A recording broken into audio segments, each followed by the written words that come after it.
Hello students, today we are going to talk about privatization, which is a topic for business environment for the MCOM previous of the MCOM program. And today when we talk about privatization, what is the background of this privatization? Privatization movement started in late 1970s across the globe. It started in Europe and by the time it came to India, it is 1980 during Rajiv Gandhi regime, and that is pushed forward in 1991 when the new economic policy 1991 is announced by the then finance minister Dr. Manmohan Singh when P.V. Narasimha Rao was the Prime Minister of India. Now let us look at privatization. What exactly is privatization? It is the transfer of ownership or management of an enterprise from the public sector to the private entrepreneurs. Public sector here means the shares are held by the sovereign. In India, these shares are held by the President of the country, President of India. For example, if you take BHEL, if you take ONGC, if you take NTPC, the shares of these public undertakings, the government companies, are held by the President of India. So, from the government ownership and control and management to the private people, if it is passed on to the private entrepreneurs, businessmen, if it is passed on, this is privatization. It is also, in other words, we can say withdrawal of the state from the industrial sector. Either it can be partial or it can be fully. Another dimension of privatization is you are indirectly opening up or encouraging the private players to operate in the business areas which were earlier reserved only for the government. Now, what is the need for privatization? The need was felt by the government of India in 1991, where LPG was the buzzword. The L is for liberalization, then privatization, finally globalization. You liberalize the industries which were reserved for the government to be operated for the private people, for the government people, for the mixed sector. Whoever is interested, let them have business. That is liberalization. Liberalization is being lenient in terms of regulation, in terms of the ownership. After liberalization, then the next step is getting them privatized. In terms of liberalization, it need not be the management or the control should be passed on fully to the private players, but it can be still with the government. When it comes to privatization, if more than 51% of the shares are transferred to the private players in different formats, which we are going to talk about now, then that is privatization. And after privatization, these companies which are privatized or in public sector to be integrated with the rest of the world. If you look at Indian scenario, the Indian companies are to be integrated with the rest of the world in terms of the capital flows, in terms of the goods that these companies are producing to be exported, in terms of the raw material to be imported from other countries to produce goods within the country. Whatever it is, integrating these countries to the rest of the world is globalization. So, liberalization, privatization, globalization. Now, what is the need for this liberalization, privatization and globalization? The advent of information technology made the global to become smaller and smaller. The globe is shrinking year by year, day by day. And this necessitated that the economy can no longer be closed economy, but it should be open to the rest of the world, for the capital to flow, for the goods to flow, for the business to flourish. So therefore, there's an urgent need for the economy in 91 to liberalize, to privatize and to integrate, that is globalize the industry and the economy at large. Now we will look at this in 4 aspects. What is the important need? First one is, government was suffering with the fund crunch before 1991, because out of nearly 170 odd companies, industries were sick, and the government was struggling to allocate funds to these sick units to make them, enable them to run the business. And it had been a perennial problem for the government to allocate funds. As a result, there is a fiscal deficit ballooning. So, to reduce this fiscal deficit, the government had to give up some of the shares held by these public undertakings to the private people. As a result, there is a capital generated, there is a fund generated. Now, this also results in efficiency levels, because when it is passed on to the private people, they own the business and they operate in accountability basis. Therefore, the efficiency levels increase by reducing the resource wastages.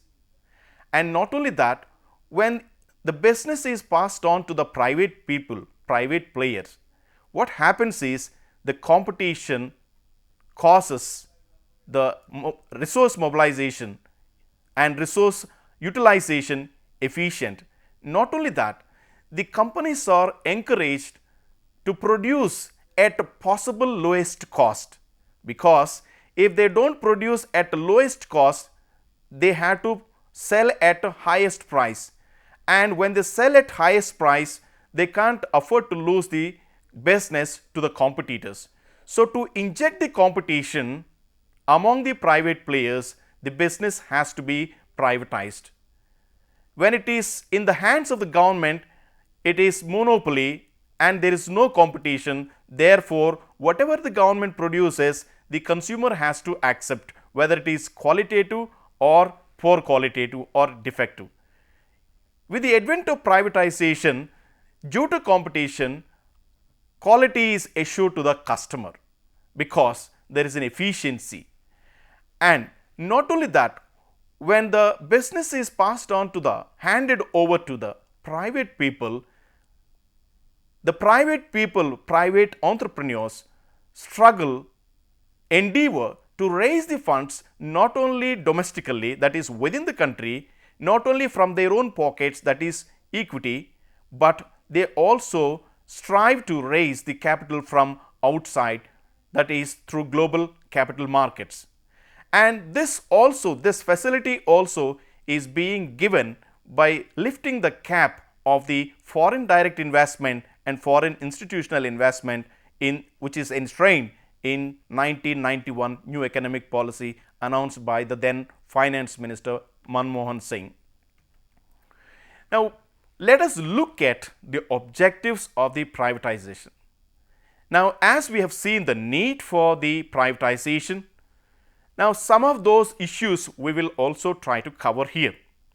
To augment the government resources, as I said, as the government was struggling to fund for the sick units, now by selling of the stake of the public sector undertakings which are held by the government to the private people, government can raise the additional financial resources which can be used for other welfare activities.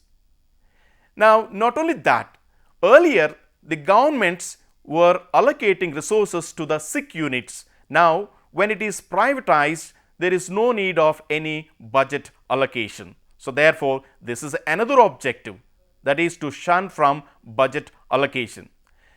Now, most important thing was when it is under public sector, since the public sector undertakings operate only on welfare basis, the welfare is dominating the business concept, which is business is for the profit.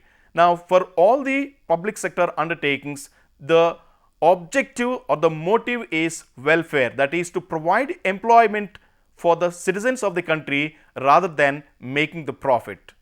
So therefore, what happens was, there was a turbulence of the trade unions during the public sector undertakings a period during 1960s, 70s and even in 80s. The government was facing constant pressure from the trade unions because of these pressures from the trade unions.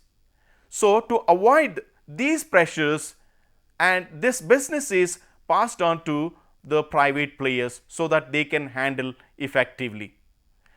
And not only that, when the business is passed on to the private people, when the industry is liberalized, when the lenient policy is initiated, if the government is facilitator rather than a regulator, it's better to give the business from government to private players. Now, another objective is, as I told you, it is to induce the competition in the industry and then encourage the capital flows and thereby generating the employment opportunities and raising the living standards of the citizens of the country. Now, when we look at the privatization, we have looked at the meaning, the need for privatization, and we have seen the objective of the privatization. Now, what are the different stages of the privatization? What are the phases of the privatization? As per Professor Goyal, privatization in India has been carried out in 4 different phases. As a first phase, deregulation. Deregulation means lifting up those regulatory rules and regulatory measures, then foster the facilitator role. The government should play, the government should play more as a facilitator rather than a regulator. Now, regulation is deregulated. Now, let us look at the list first. Regulation, deregulation of the business. Number 2, dereservation. Number 3, disinvestment. And number 4, privatization. Once again, deregulation, dereservation, disinvestment and privatization. These are the 4 stages with which the privatization process should undergo. Now, look at the deregulation. What is deregulation? It is nothing but removal of the government rules. As I said, the government should play a facilitator role. It is like MRTP. If you take the MRTP, Monopolies Restrictive Trade Practices, it was all set of rules and regulations. Now, the Monopoly Regulation Act or Monopoly Restrictive and Trade Practices Act is scrapped, and it is more of facilitator now than regulation. And likewise, we have one more act which was draconian, that is FERA Act. If somebody wants to bring money or if somebody wants to send money out of the country, this act was like a draconian law for the businessmen, because without capital flow, the business cannot flourish. Now, number 2 is dereservation. Dereservation is, earlier some undertakings or some sectors, like for example defense, nuclear power, the insurance, industries or sectors were reserved only for the government, including the banking. So these sectors which were exclusively reserved for only government were dereserved, except for the defense and the strategic industries. The rest of the industries in phased manner dereserved. That means it is allocated to the private players also. That means the private people can also have business in these sectors. For example, banking, there can be a government bank, public sector bank, and there can be a private bank. An insurance company, there can be a public sector insurance company, there can be a private sector insurance company. That means these sectors which were earlier exclusively reserved for the government now are also allowed to allowed also to the private people to operate.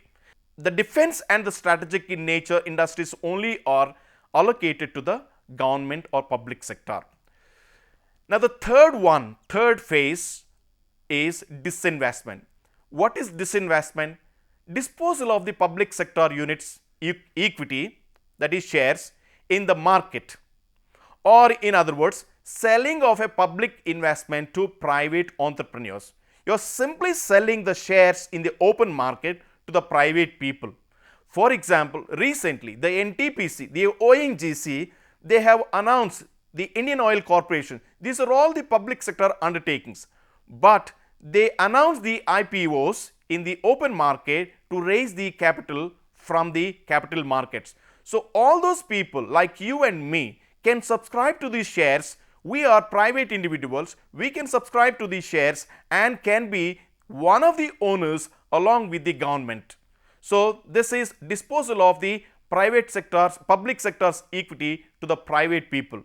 Now some of the methods of disinvestment I would like to put before you, that is issuance. Number one, issuance of the global depository receipt, GDRs we call it. Now cross-holding, selling part of the government shares in one PSU to another PSU. That means one public sector undertaking like the State Bank of India can hold the shares in ONGC. Similarly, the surplus money of the NTPC can be used to buy the shares of Andhra Bank. So this is called as cross selling part of the government shares in PSU to PSU, in PSU to other PSU rather. And next one is warehousing. Government financial institutions buying stake in select PSUs and holding them until the third pay emerged. Retaining gold share is another type of disinvestment. Now retaining stake up to 26% in PSUs, strategic say 26% to a maximum of 26%, government can retain, the remaining can be given on to the private people. Last of all, strategic sale method, selling major portion of shares to a private party and also giving management control in open strategic understanding. Now some of the examples of the companies which are privatized, we can see Bharat Aluminium Corporation or Company Limited, Balco, Modern Food Industries Limited, Videsh Sanchar Nigam Limited, Hindustan Zinc Limited, Marathi Udyog Limited, Hotel Corporation of India Limited, Paradeep Phosphate Limited, and goes on. These are some of the examples which I have presented before you. Now, last of all, the last phase of the privatization process is privatization, selling majority of the stake of the public sector undertaking to the private parties through divestiture, contracting, franchising, liquidation, denationalization. Now, some methods are presented for you, the methods of privatization. Methods of privatization, which is an important area that the students are supposed to remember and prepare. So methods of privatization. Main methods, let us see. Broadly, there are three. Share issue privatization, number one. Please note, share issue privatization, number one. Number two, asset sale privatization. Number three, voucher privatization. Number one, if you look at share issue privatization, what is this? It is selling shares on the stock market through IPOs or whatever you can say. Now, number two, asset sale privatization, selling the entire organization to a strategic investor by auction. That is asset sale privatization, selling the entire organization to a strategic investor by auction. Number three, voucher privatization, distributing ownership to all the employees for free or at lower cost. You might be knowing stock option plan. When the managers are efficient and working hard committedly, what the government organizations can do is some of the shares can be sold at a lowest cost to them, issued to them as an encouragement. So this is stock option plan. Next one is franchising. Now government is awarding a right to perform services within a specific geographic area to the private person. What is this? The private firm generates revenue by collecting user fee. For example, government can give the job of collecting the electricity bills to a private person or private people. And you can also look at some of the gas connection agencies. Now, the Indian Oil Corporation, the Bharat Petroleum or the IOC gives the job of distributing the gas to the private people in the regional areas, in the localities. So this is one example of franchising. Now open competition, many private firms are allowed to compete for customers within a government jurisdiction. And the example is, it is seen typically in telephone and internet and ISP providers, internet service providers. Now some of the examples of the privatization. Now you can see the roads, bridges and airports are good examples of the privatization. And you can see also the banking, and last of all we can come to benefits of privatization. Now as we have seen, when there is a competition infused, there is an improved efficiency because there is no political interference, and when there is no political interference, the merit and talented individuals can be employed in the job, and it is also increasing the competition, thereby reducing the average cost of the production, and the lowest price benefits can be offered. Just like we see in the telephone services, the outgoing call for the mobile was 8 rupees, the incoming was 4 rupees. Now because of the competition injected, the calls incoming and outgoing almost have become free except some rentals per month which we have to pay. Finally, there are some limitations, but still we can look at the merits in the privatization. Therefore, privatization is inevitable, and if you have to go with the stream, you have to swim along with the stream, otherwise you will perish. Thank you.